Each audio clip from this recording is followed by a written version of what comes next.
vuelta en este análisis del mensaje a la nación del presidente Ollanta Humala y estábamos conversando sobre las ausencias y prácticamente le quité la palabra a Ramiro cuando fuimos al corte. Un corte misterioso. Un corte misterioso. Hay un problema con el micro de Ramiro que no logramos resolver. La Dini.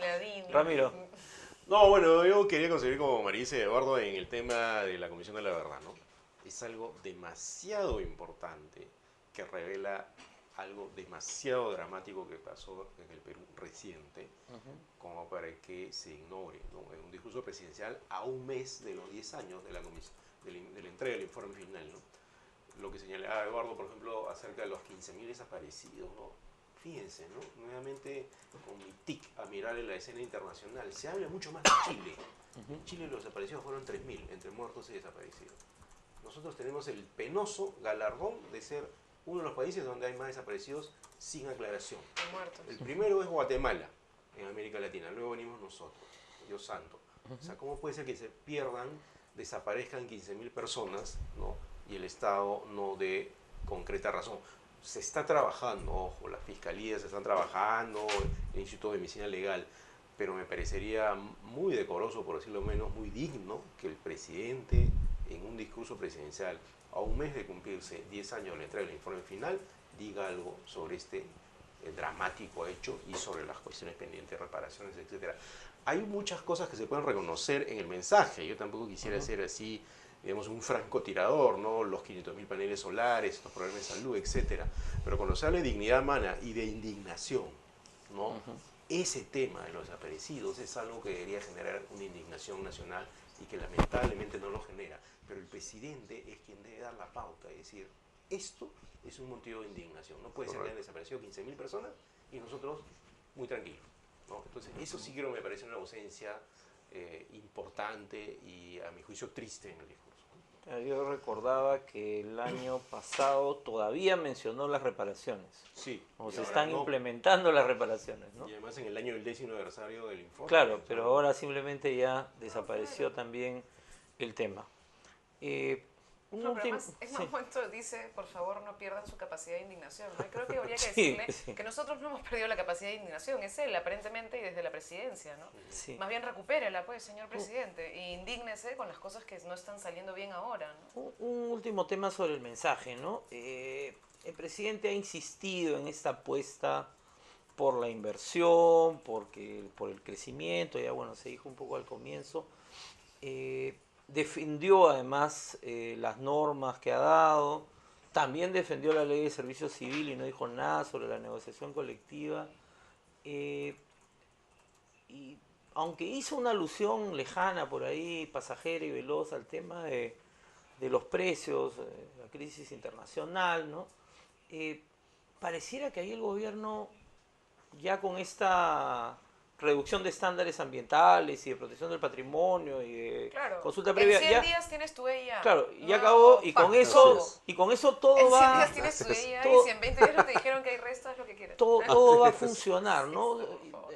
Tenemos a Eduardo que nuevamente vive fuera del país, tú Ramiro que eres analista. En todo el mundo hay un problema, hay una crisis, ¿no? Y que está además parte de estas protestas en todo el mundo, de esta indignación, tiene que ver con la crisis financiera que ha derivado en una crisis global, ¿no? ¿Por qué no hay una capacidad de reacción de este gobierno? Doctor González.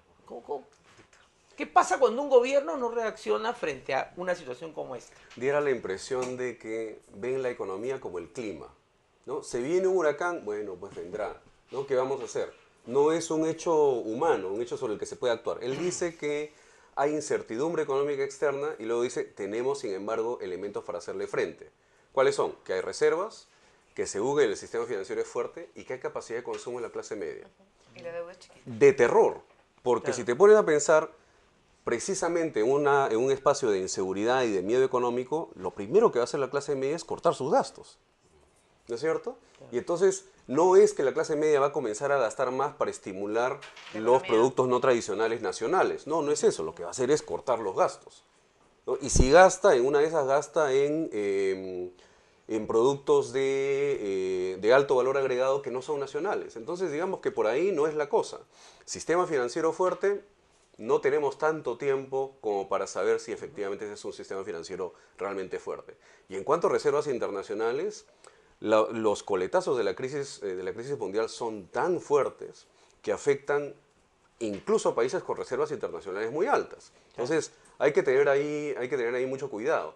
Me preocupa que haya esa especie de sensación de inercia, de que bueno, esto es así, así vendrá. Que el presidente mismo diga que hay incertidumbre económica y sin embargo, ¿no es cierto?, eso pase como una coma o un punto y coma en el mensaje. Y es además complicado. dice al final, En el Excel. vamos a industrializar el país. No, Después de que ha dado un discurso que no hay ninguna mención pero además a medidas es sobre eso. vacío, ¿no? O sea, vamos a industrializar y vamos a agregarle valor. ¿A qué? Exacto, O sea, claro. Cuéntame, si hay algo sería genial, pero ¿a qué? O sea, ¿cuál es la prioridad? ¿Qué cosa estamos apostando? ¿Cuál es la industria nacional que están empujando? Es una vez más, pasó con el guano, pasó con el gaucho, va a pasar con minería nuevamente. O sea, es decir, tienes un montón de recursos en el país y no estás logrando tú realmente ponerle. Y además cuando trató de dar un ejemplo fue créditos a la pequeña y mediana empresa. Así es. Y bueno, créditos a la pequeña y mediana empresa no es industrialización ni es generación de valor agregado, es acelerar el autoempleo, digamos, porque eso es lo que nosotros tenemos en el Perú, ¿no? Entonces, yo ahí flojo. Miro, las protestas que hemos tenido se están explicando por el tema de reacción frente a la Defensoría del Tribunal por un lado y por la protesta contra la ley de servicio civil, digamos, ¿no? Eso ha sido como los dos grandes. ¿Tú crees que, sin embargo, está habiendo algo más, que está empezando a sentirse efectos de esto que viene de fuera, no en términos culturales, sociales, sino también en términos económicos, con el alza de algunos productos? ¿Cómo ves esto? Mira, creo que hay una onda expansiva global, ¿no?, de descontento con el estilo de hacer política.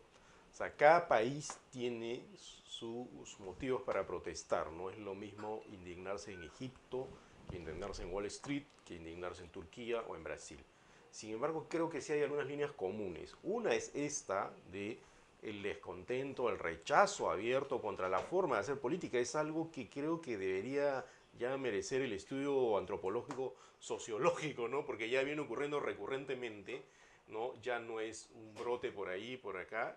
Y creo que eso es o sea, si hay algún factor común entre los indignados de diversas partes del mundo, es que no les gusta cómo se comporta la clase política, ¿no? O sea, la componenda, la repartija de lagartija que ha habido acá, ¿no? Es una forma similar, análoga, como por ejemplo en Brasil. Esto es importante saberlo, por ejemplo, ¿por qué protestaba la gente en Brasil? Protestaba, por ejemplo, contra la corrupción, pero por una cosa que pasó en el Congreso también, que podría haber pasado acá. Marisa lo mencionó hace un rato. ¿Recuerdan hace un mes cómo prácticamente de manera escandalosa se zurraron los congresistas en bloque contra la ley por delitos de orientación sexual, ¿no? Con el protocolo al aborto terapéutico? Bueno, lo que pasó, eso por ejemplo es un motivo de indignación en Brasil, y estaba en las protestas de la calle.